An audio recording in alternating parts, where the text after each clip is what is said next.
So I chose the project in which we choose an author and share how we think that they would handle a socio-political issue going on today. So I chose Claudia Rankine and her Citizen novel as the basis for what I will be talking about.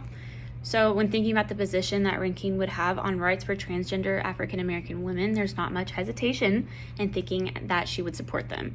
Because in her book Citizen and her position on the issues and how she discusses them in it, it's simple to see that she would be in agreement for the rights of this particular group of women. That being said, since Rankine has a platform in which she's already taken seriously as an activist, I believe that she would hold a public protest that informs the people on such issues. Because she went to school in New York, the best place for her to hold something like this would probably be in New York because of her already influence on the community.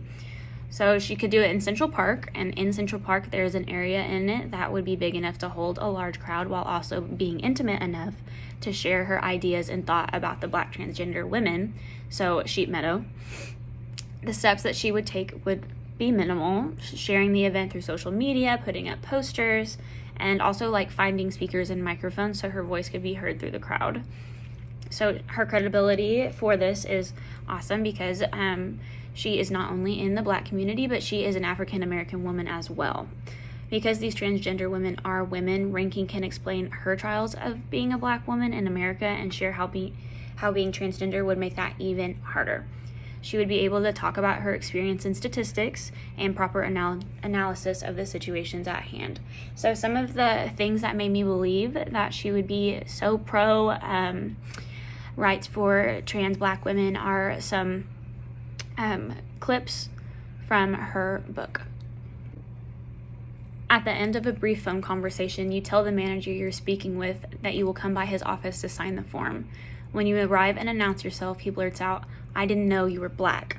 "I didn't mean to say that," he then says. Aloud, you say, "What?" "You didn't mean to say that aloud." Your transaction goes swiftly after that. And then on the next page, she describes an interaction that she had with a woman. So this one is, "And when the woman with multiple degrees says, 'I didn't know Black women could get cancer,' instinctively you take 2 steps back, though all urgency leaves the possibility of any kind of relationship as you realize nowhere is where you will get from here." So basically she has taken 2 personal instances and created a space for the reader and the author to bond and understand what she's going through, so it's more of a intimate personal relationship that can be made.